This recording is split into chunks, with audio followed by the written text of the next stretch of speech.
Today, we get to hear from Jim Mock, who is an assistant professor at SUU and is going to be presenting on marriage harmony within the home. And Jim, thank you for joining us today. What do you have for us? Oh, your speaker's off. Unmute my audio. There we go. There we go. Thank you so much, Natalie, for having me. I really appreciate it. A lot of great things here. Let me go ahead and switch the screen so I can share with you guys what I'm seeing, and we'll get going. Natalie, can you see that okay? Can you see my presentation okay? Great. Yes. Good. Great. All right. So yeah, marriage harmony in close quarters. Let's talk a little bit about this, shall we? Let me click on that. So I get it, you guys. We're all under a great deal of stress right now. And the hard thing is it's very natural as a couple to turn on each other when the stress comes on. It's interesting. I have sort of a picture of a well here, the well that, you sort of draw water out of. And it's interesting because I heard this analogy a long time ago, and I always kind of liked it, is you can either kick the side of the well and sort of hurt your foot, or you can learn to sort of draw water from it. So we really do, one of my goals here is to quickly just show couples what they can do to use each other as a resource rather than sort of turn on each other and sort of end up hurting each other. So fortunately, there are sort of two areas that a couple can focus on as far as dealing with this particular stress that we're under right now. The first area is to invest in your relationship. And the second area is to avoid misattunements. Now, the first one seems a little obvious, although I will give some specific pointers for that. Second one, though, is actually sort of a more specific idea that I'll explain later on as we go. That's a slow transition, come on.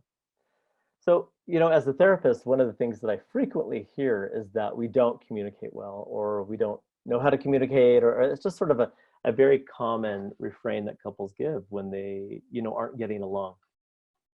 But really, what on some level that's saying is that we don't feel connected. Because one of the things that we've found in the research and working with couples is that really when couples feel connected, they can communicate well. In fact, if anything, it's not like these couples over here have necessarily better skills. In fact, we could teach a couple, here's how to communicate better. And I will show you some communication skills today.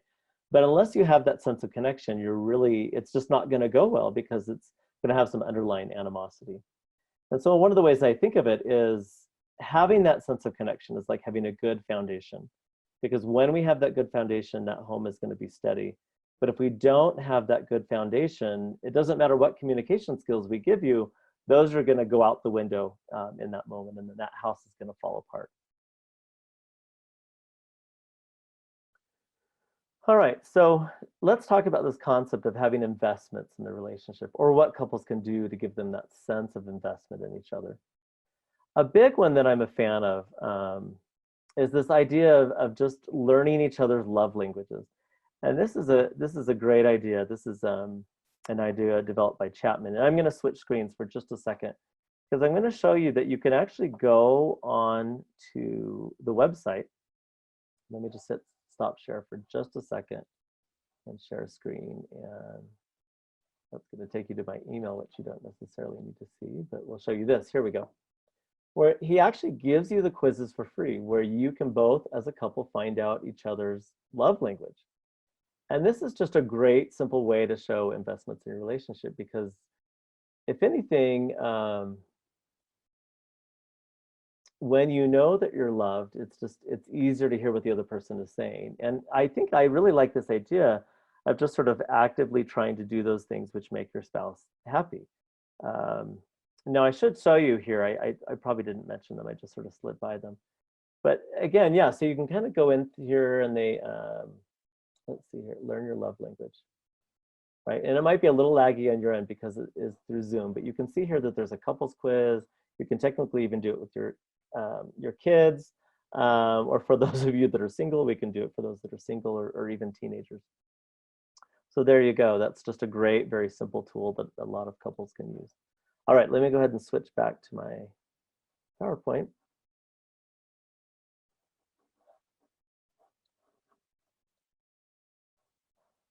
Yeah, and I'll just kind of hit those real quick, just either those words of affirmation, those acts of service, receiving gifts, quality time, or physical touch. Figuring out what it is that works for the other person. Now, a common mistake when trying to do these love languages that we see is that we often tend to give the love language that we like to receive, because your tendency is to want to project that onto the other person. And so you assume this is what they want from me, right? Because I certainly enjoy it. And so if anything, that might be an indication of what you like and what you may need to request. But if anything, you need to sort of explore that with your partner as far as what their favorite love language is. So the next concept I want to talk about is this idea of bids for attention. Now, summer's approaching and I don't quite know what's going to happen to summer, but my goal is to get to the pool, right? That's like one of my favorite things to do. And I have kids, and one of the things that you can recall either as a kid or from just sort of having kids is when you take your kids to the pool. They love doing that awesome trick. And when they do that, they're going to say, Mom, look at me, Mom, look at me, look at me, look at me. You know, they're going to ask a bunch of times for you to look at them, to sort of pay attention. And that's what we would call in the vernacular a bid for attention. Now, me paying attention to my child when they do sort of that jump into the pool or something like that tells my child that they matter to me, that I'm important to them. And that concept of wanting that attention from our spouse, of wanting that sense that I matter to you, never really leaves us. In fact, if anything, you know, you're sort of experiencing that with your parents. And then as you grow up, you sort of start expecting that from other people. And then once you find your serious partner, that's really who you're going to be looking for, is this idea of someone accepting your bid for the attention. So just to kind of give you that definition, a bid is any attempt for attention, affirmation, affection, or any other positive connection. So one of the things that you can kind of keep in mind is that bids can be small, actually. They don't have to be some big grand gesture for your attention. They can just be something like, hey, my package from Amazon came today. Or, hey, can you grab me a fork? Or, wow, look at that sunset. That's really pretty. Do you want to go for a walk? Or even just a smile or a sigh. I mean, can it just be these little subtle things that we're doing that in our partner acknowledging us, it's sort of letting us know that we're cared about or that we're loved. So I know I have a bad habit, and I've worked on this, but my wife, when she's doing the dishes, she wants to put on headphones. And if anything, it's almost like, I'm like a kid where it's like, oh no, I want your attention even more because now I feel like you're shutting me out. And I've learned to sort of like, okay, that's, you know, she's listening to that. I need to respect that. But there's just something in us that sort of wants that acknowledgement to help us know that we're loved. Now, bids can be large as well. I mean, they don't just have to be those small, subtle things, but they can be something like, you know, I'm really worried about our son, or my mom's in the hospital right now. I'm stressed because they're cutting a bunch of people at work and, you know, maybe I'm next. Or I'm so disappointed with my friend right now. Sort of, they also can be sort of a bigger sort of request for your attention. And again, that's really when you want to sort of step up, because that's going to be that investment in the relationship. Now, one of the things that's kind of interesting, and I'm going to bring up one of my favorite researchers in the field of couple relationships, is Gottman. John Gottman is one of the premier researchers, and he's been around for a while, but he's done a ton of research in how sort of couples operate, almost to the point where he can just sort of observe them for an hour and tell if they're going to get divorced in the next 7 years. It's almost like a magical power just about. But one of the interesting things that Gottman found is that he followed couples for 6 years and found the ones that stay married responded to bids 86% of the time. And the divorced ones, well, they only did it about 33% of the time. So I get it. I get that sort of someone asking for your attention, it does, you know, on some level, maybe it feels like a little juvenile or, you know, why do you need my attention? What's wrong with you? But again, it's one of those things that we do that sort of helps us to know that we're loved by our partner. It's going to make us feel more connected. So another area, oh yeah, one thing I want to explain here is really, it's sort of like, there's a movie that came out, I don't know, it's 20 years ago or so, called Sliding Doors, where bids are sort of this opportunity to either turn towards each other or turn away from each other, right? Like your spouse could say, oh wow, look at that dot, you know, that squirrel out there, and you could just ignore it and not pay attention to it. You go, oh yeah, that's interesting, or oh yeah, that's, you know, wow, what a squirrel, or you know, whatever you want to say to that. But it's really sort of that defining moment is, you know, am I going to pay attention to this or not? Am I going to make what's important to them important to me or not? Kind of thing. Yep, like what I wanted to explain here is they're defining moments as to whether we feel that we matter or not to our spouse. So the other thing that I'll mention here too, and this is another thing that's kind of interesting about this concept, is that while kids will generally attempt multiple times, so sort of that example I gave at the pool earlier where they're like, Mom, Mom, Mom, look at me. Once we get to be adults, we only do that bid once. And then if they don't respond, we're like, okay, fine. It's just too awkward at that point. And so if you miss the bid, you missed it. It's not going to come by again. And over time, if anything, we may, you know, start doing less bids for attention just because it's too painful to not get that response, right? But yeah, just kind of keep that in mind that adults are only going to do it once, and so you need to pay attention when it happens. The other thing that Gottman found that I sort of mentioned earlier is that couples often ignore each other's bids out of actually mindlessness. Like they're not necessarily trying to be mean, but maybe they're just sort of wrapped in what they're doing. Maybe they're not giving it a lot of thought, or they're not giving it sort of a lot of importance. They're not necessarily like, well, you saw that squirrel and I'm just not going to say anything about it because I want to make you mad. No, no one's that idiotic, or if they are, then I guess you have more serious problems. But generally, yeah, you just aren't thinking, you know, it may require that we need to sort of turn away from our phone or whatever, you know, something that's sort of calling our attention elsewhere. So this other concept that I want to talk about as far as sort of how we're going to invest is this idea of misattunements. This is another really big concept.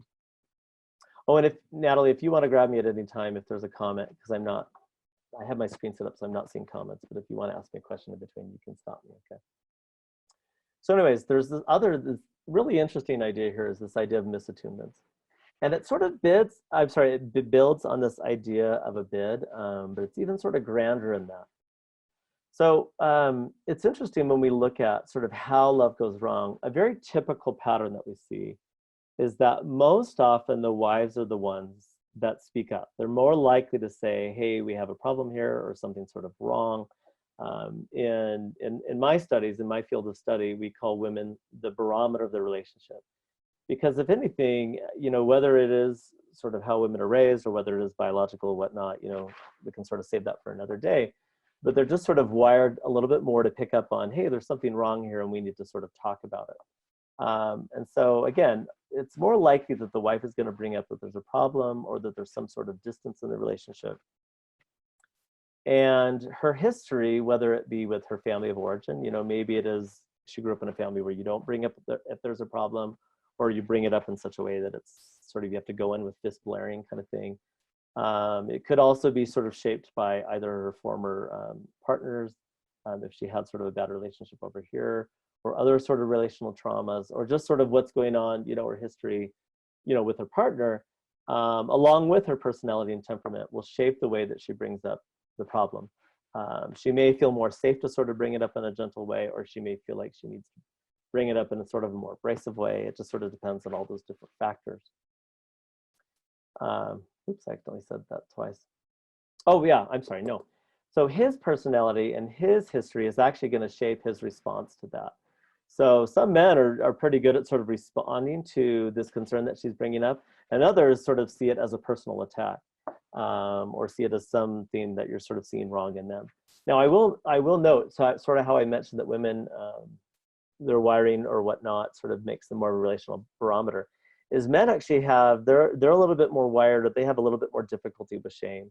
And so when a woman brings something up, it's sort of like, okay, what do you want me to do with this? And there's some sense of, you're seeing something wrong in me, or there's a problem with me. And that tends to put them a little bit on edge. They have a hard time not sort of getting sort of on edge with that. And so we'll sort of define this a little bit more here as we go along. So one of the things that you want to ask yourself is, how do you respond when someone brings up a concern, when your spouse brings up a concern, something that's bothering her? So think of these different scenarios. You know, when your spouse comes to you annoyed about something that the kids are doing, you know, what's your response to that? Or how do you respond when your partner is sad about something that happened with their sibling, or something that doesn't really have anything to do with you, But the first one was a little bit more annoyance. The second one's a little bit more sad.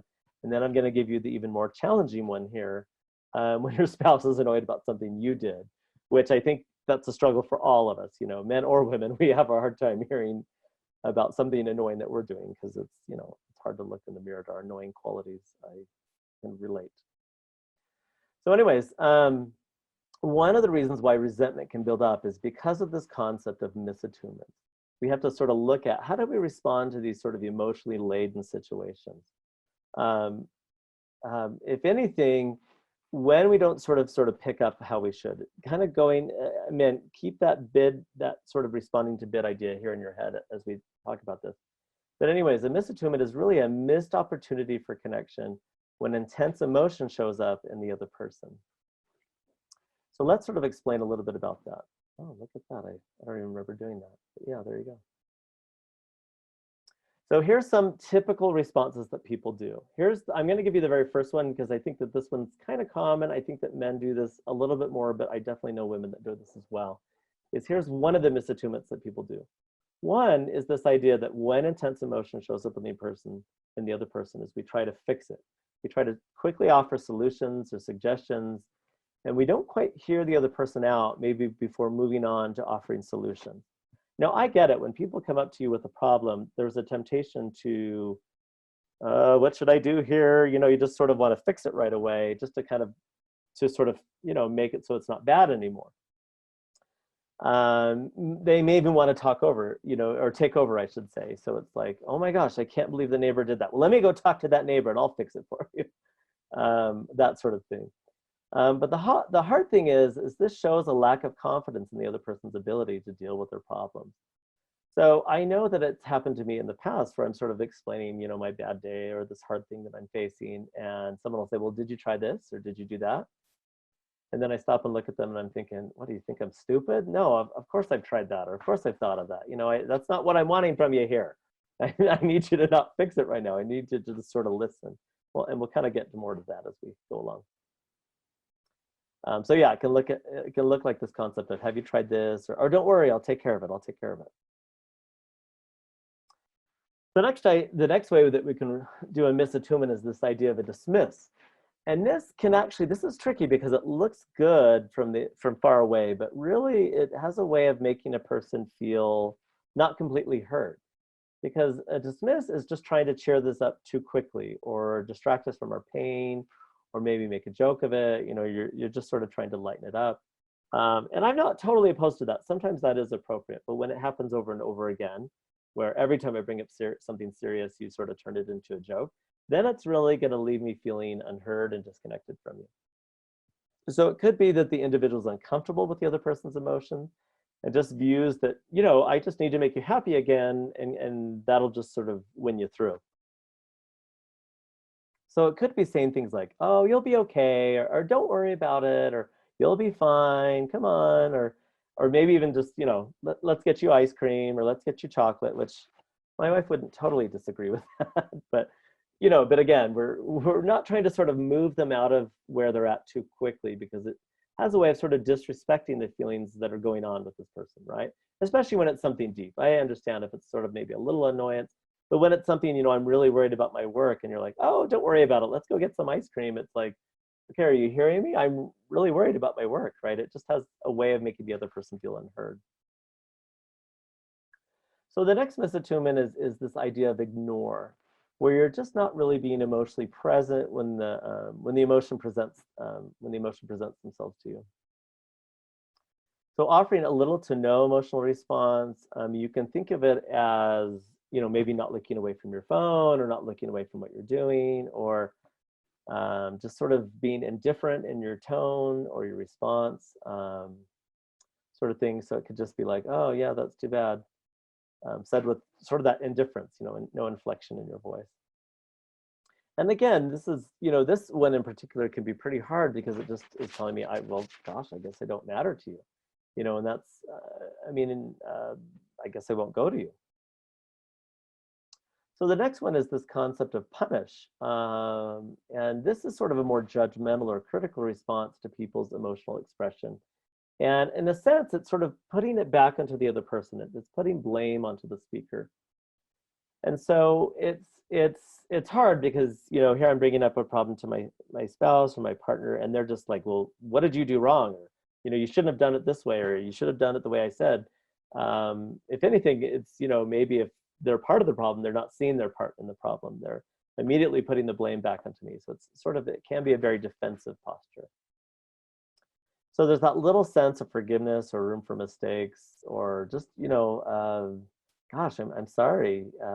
But really, one of the things that's going on with this person that wants to kind of punish is generally they have just a lot of shame in their background, and it just makes it hard for them to hold on to any sort of emotional intensity, because emotional intensity means someone did something wrong and it's too painful for them to sort of look inward. And so they just want to bounce it back onto you without sort of giving it a lot of thought before it can sort of sink in and hurt too much.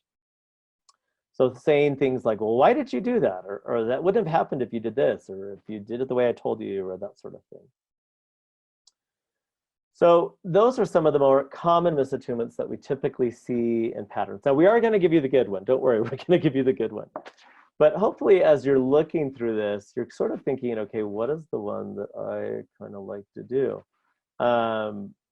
And it's interesting because in a lot of ways, you know, as I read through these, you might notice yourself doing these kind of things with either your kids or your spouse or just other people that you're close to, or maybe even people that you're not so close to.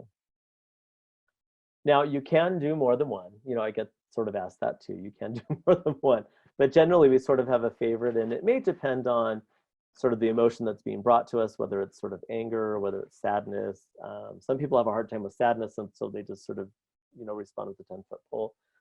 Typically, a lot of us have a hard time with anger, and so a lot of times it's hard not to get angry back or sort of defensive, you know, do that punishing misattunement.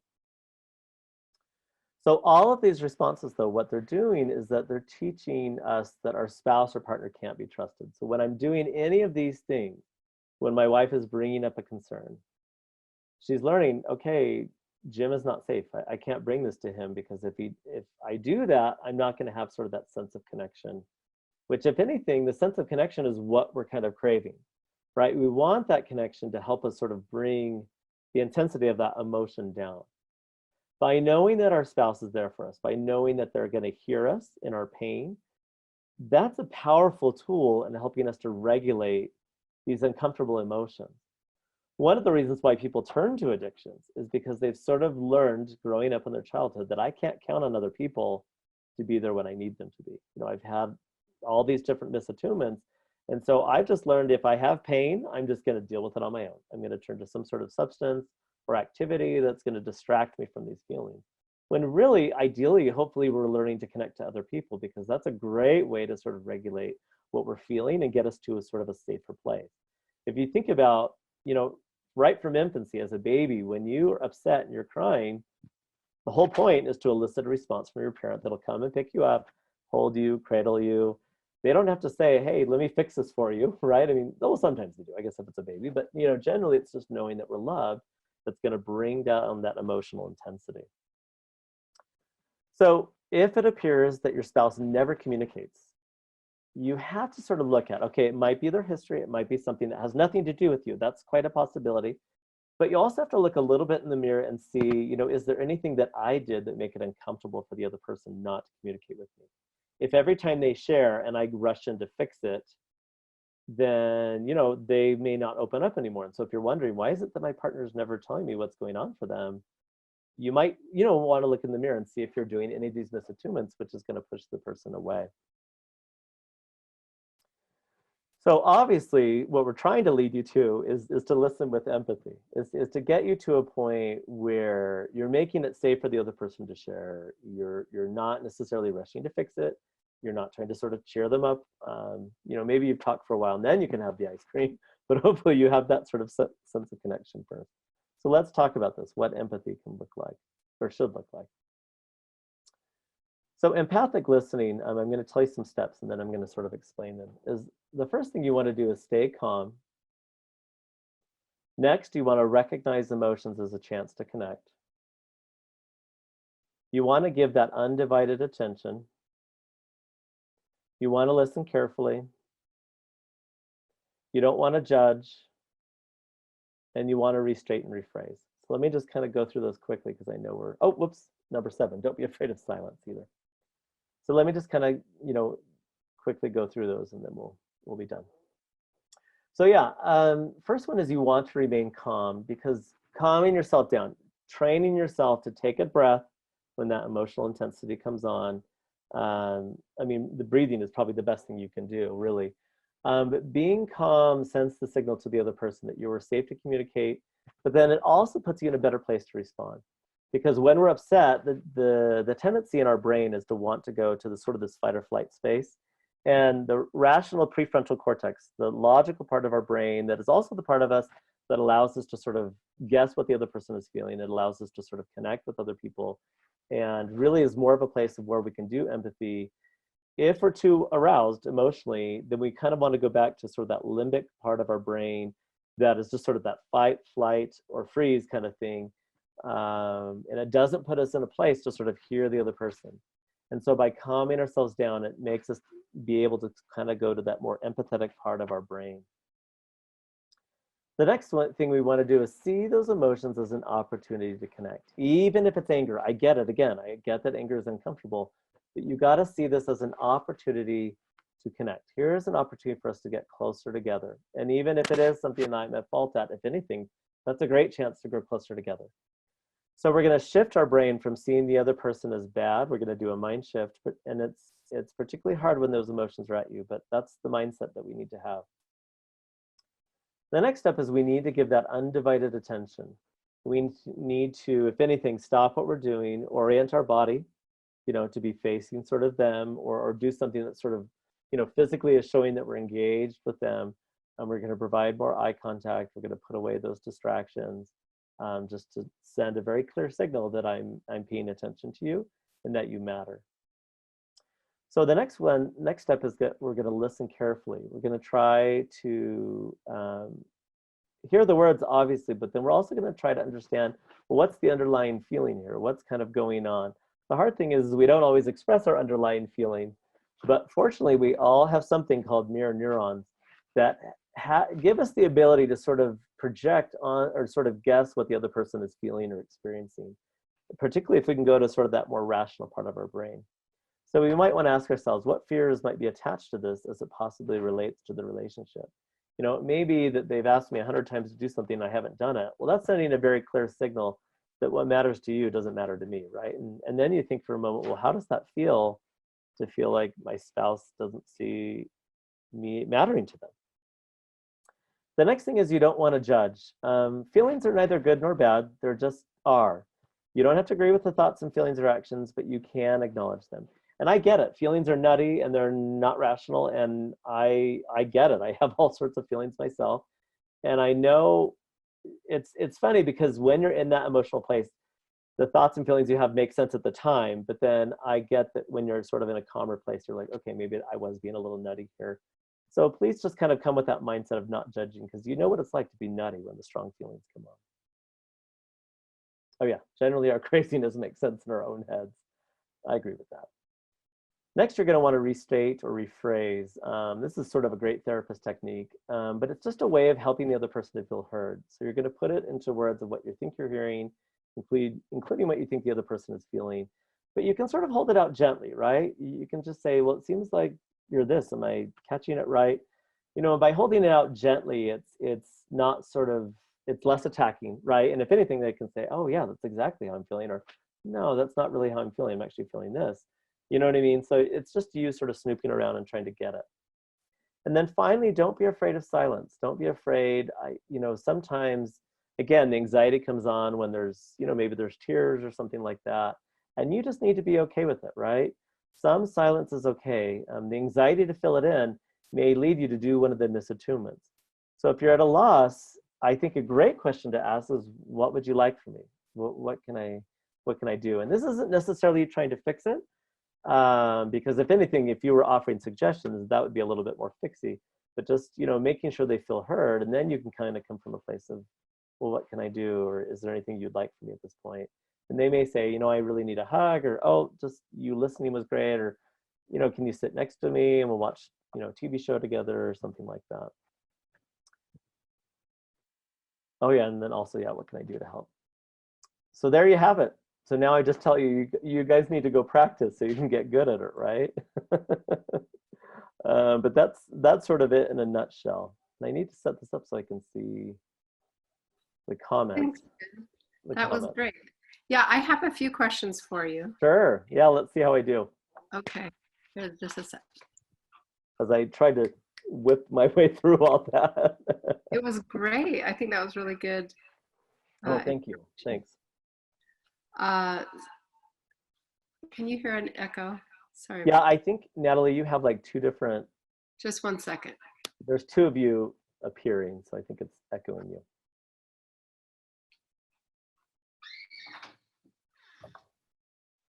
Oh, what am I doing? I'm going to stop sharing the screen so I can see comments. Sorry about that. It was That's okay. Technical difficulties even when you plan not to have them. Okay, so first question. There have been times I've felt like the other person wants me to agree with them in order to feel heard. Oh, yeah. Is that a common thing? How would you suggest doing that in a conversation? Oh, that's interesting, where it's like they really need that sense of you agreeing with them. That's a great question. I think it's, I'm okay with sort of showing them, hey, I can get where you're coming from. But it doesn't mean that you necessarily have to go along with exactly what they want. One of the things that it's interesting, what the research has found is, Gottman in particular found that the marriages do better when husbands are, and specifically husbands, when husbands are accepting of their wives' influence. So men, just sort of by our aggressive nature, sort of have this need to, I don't know, it's hard for us, we tend to want our way. And if anything, if we can sort of accept our wives' influence, if we can sort of be open with our ideas, if we can see them equal to our own, that sort of thing, I don't know, that's going to put you in a much better footing, kind of thing. Yeah. Dude, I don't know if I'm totally answering the question. I think that's a good answer. And I think you kind of hit on this, but maybe you could, the other question is. Can I say something else about that, sort of that last question? Is I think some people have a high level of shame. And so it's sort of this, I need to be right. And if you don't agree me, I'm not right. Or if you're not agreeing with me, that means you don't sort of care about me. And so I wonder too, if that's a conversation you can sort of have outside of the heat of the moment. It seems like it's really important to you that I agree with you. Why do you think that's so important to you? And that's, I get it. That's a sort of emotionally intense question to ask. And I'm hoping that maybe if we do it gently enough, that they can sort of give you an honest response, and you're not, I don't want you to say it in an accusatory way. Like, why do you always need to be right? Well, if you ask that way, they're going to say, well, because you're always wrong, but sort of saying it sort of gently, away from the heat of the moment. I know it's really important to you that I agree with you, help me understand that. Where are you coming from on that? That is and hopefully you can sort of address it, in maybe a healthier way. And if you wait for things to be calm for when your frontal cortex is working. Yeah, that prefrontal cortex. Yep.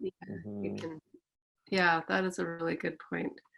Okay, the other question is, sometimes the emotions take me by surprise. Yeah. I think you kind of touched on this. And probably it's because we go into that, flight or flight mode. What are some ways you can get out of that so that you can respond appropriately? And like when something totally takes you by surprise. I feel like, here I study it, and I feel like it's taken me years to get better at it. I had to kind of get to the point where it's like, if someone was pointing a gun to my head right now, I would shut up. I would not say anything, even though I totally want to say something. So I think it's practice. Like, I really think you need to get better at sort of biting your tongue, not getting defensive. Like I have, it's a strong temptation for me to get defensive. And so, if that's coming from the place of they're bringing emotion and then I kind of want to respond to emotion, then that's kind of, it's hard to sort of calm yourself down, but I think it does come with practice. I do think that breathing is sort of important. I think another sort of approach to it is actually being curious curious as to why they're feeling this way. And I'm not trying to do it so that you can sort of like be totally distant, but just thinking, oh, that's really interesting that they're responding that way. I wonder what's going on. It's a way of sort of staying a little bit back, but still being empathetic. You know what I mean? It's not like, well, what's wrong with them? But it's like, oh, I'm curious why I'm feeling this way, you know, being curious about your own emotions or curious about the situation as far as why it's triggering you. I think that that can be helpful. But again, I think the breathing, I think sort of taking the breath, I think sometimes taking a break. Some of us just get very flooded from our emotions. Some of us are wired that way. Some of us, it's just our past experiences are going to sort of shape us that way too. So those are some things that I find to be helpful. So as you practice, Mhm. does it come quicker to you, even if you're taken off guard? Would you say that? Yeah, Like I mean, it's hard more, because we all have our areas where we feel insecure, and so if that gets pressed on, that's really hard. right? But I think it's also helpful. You know what I've done, I've learned to do over time. I'm a big fan of journaling, and I think it's good to kind of go back when you're calm and look at that situation and be like, you know, what is it about that situation that's so triggering for me? You know, what does that mean? That I would sort of feel this need to respond that way. So I think trying to make sense of it can be helpful.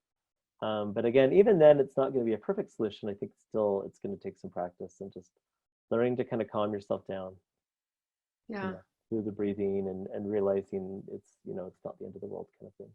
We could probably all be able to work on that and Yeah. feel better at it. And the interesting thing too is if you try to be loving, I know it's hard. I know it's hard, but if you try to be loving, if anything, it just, you know, it makes you feel more worthy of love. You know, when we try to be loving, it helps us feel more worthy of it. And so that can sort of help with that sense of connection and help us Oh, to calm that down is that. a really good point. All right, let me see. I have another question. Sure. What advice would you have for a male who may not be comfortable sharing their feelings or fears with their loved ones about living in this strange period of time? Oh, yeah, yeah, yeah. Yeah, that's a tricky one because I get it. I get it. Men, I mean, if anything, we have a harder time sort of processing what we're experiencing, and a lot of times we can't even identify what we're experiencing. I think you can gently put out, you know, it seems like you're feeling this right now. I think you can, I mean, it may be that I, I don't want to seem flippant, but maybe let it go. I mean, it may be that, okay, he's kind of stressed right now. And so you can sort of maybe focus on positive things that you can do as a couple and just sort of respect the fact that that's just very uncomfortable for him to sort of process it. But that doesn't mean that he's going to necessarily fall apart.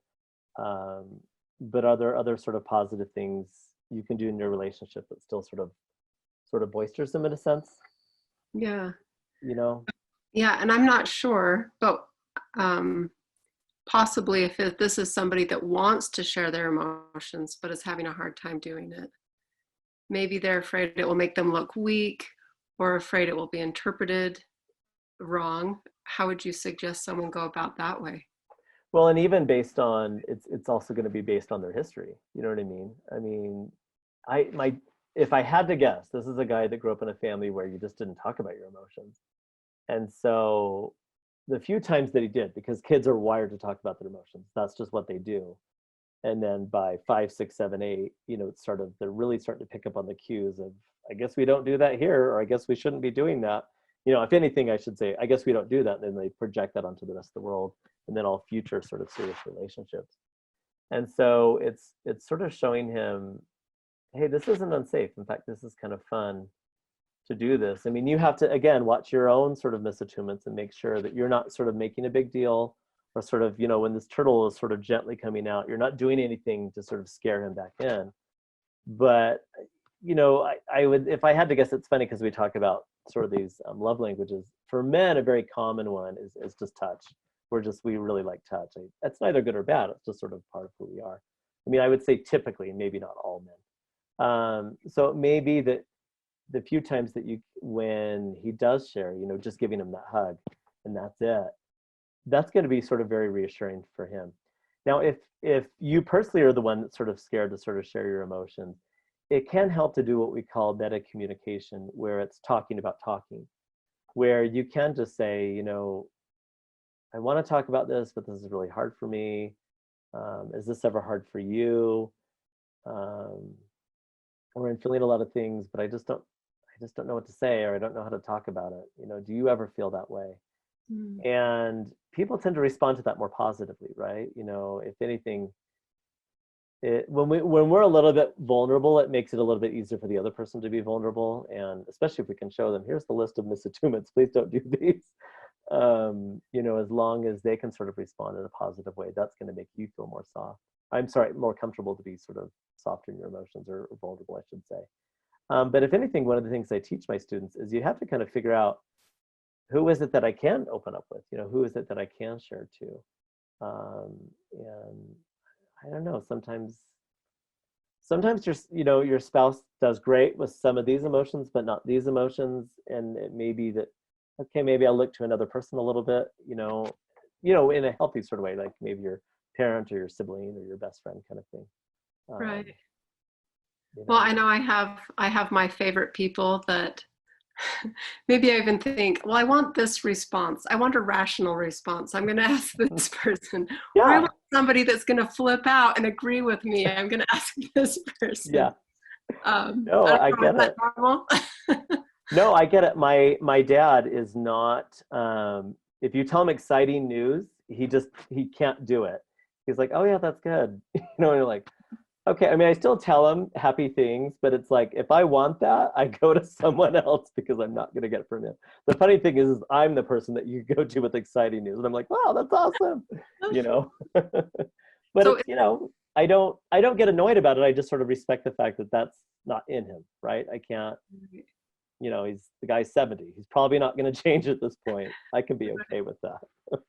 So if we brought this then into a marriage, Yeah. I mean, you wouldn't want to take things that were too, I don't know,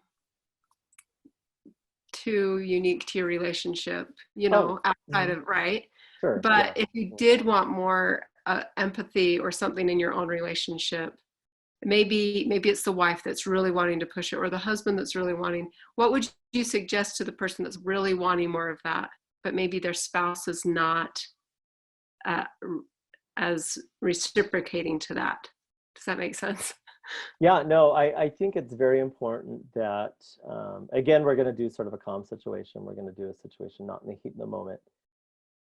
But I think it would just be interesting to explain more why it's important to you, and sort of showing your spouse what they can do with it.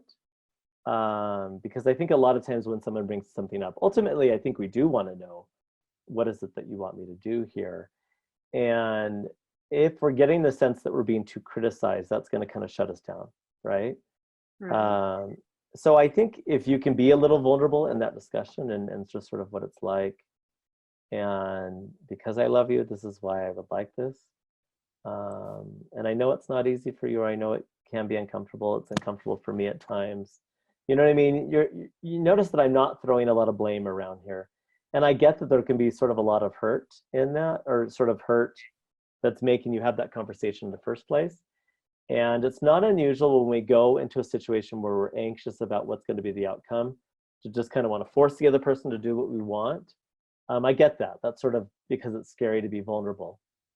And so, but if you do that, that's going to sort of frighten the other person, or they're going to want to sort of attack back, and then shoot, you didn't get anywhere, right? You didn't get, And the conversation. you're not helping the person to be empathetic to you. Yeah.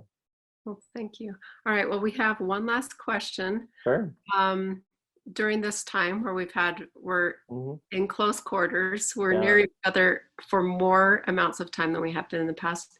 Do you have any tips to help those situations be more smooth, relationships where you're together longer and you haven't necessarily had that much time together in the past?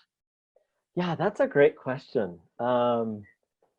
It's interesting because it's like suddenly, wow, we have a lot more time together. Before we had a buffer, we had a break from each other. Right. You admire those spouses that like work together at the same place. And you're like, wow, that's impressive. I think it is important that you're still doing things that you enjoy, that you're sort of doing positive things um, that you like. Um, I- you know what I mean? I think it's funny. Every now and then I've thought this, and I mean, I don't know if it's necessarily 100% true, but people pay so much money to come to therapy, which is fine. But every now and then I think maybe it'd be good if you just took that money to have a great date night, right? You know what I mean? And would that, and there's some research on it, would that give just as much benefit? And in some ways, it just sort of depends on where the couple's at. But I think, yeah, just sort of attending to those positive investments. I think just, maybe upping your love language a little bit more, just doing things to help the other person feel loved. Um, I don't know, maybe just look at this as an opportunity to sort of connect more. So even though we're together more, we should still find opportunities to date our spouse or our Yeah, partner. yeah, sort of having those positive moments, I think. I mean, I'm okay if you need sort of a break and you need to get away. I mean, I think I have a hard time. I mean, you can see right now I'm out of my house. I have a hard time not going out of my house, and that just sort of resets me. Um, but they're trying to sort of smooth out, where we have all this time together. I think just trying to make the time that you do have sort of positive, trying to be, what is it here that I can do to make the other person happy? Um, and it's going to make things smoother between you. Well, that is great. Thank you, Jim. Thank you so much for joining Yeah. us tonight and sharing so many great tips and information for Yeah, us. I mean, I would recommend if you want to sort of look at more, Gottman has done a lot of great work. You can go to, you can type in Gottman, it'll take you to his website. He has a lot of great tips. He has different videos that you can look at that sort of explain some of these complex principles in easy ways to understand. So, That would be, yeah, that's great. Thank you so much. sure, sure. All of us at SU Community Education truly hope that you enjoyed learning something new tonight. You can watch the recording of this and all our free online classes at suu.edu/keeplearning or on our YouTube channel, Be Wise, Keep Learning. Thanks again for joining us, and we will see you next week for more lessons on navigating close quarters, reducing stress, parenting, and more. Have a great night.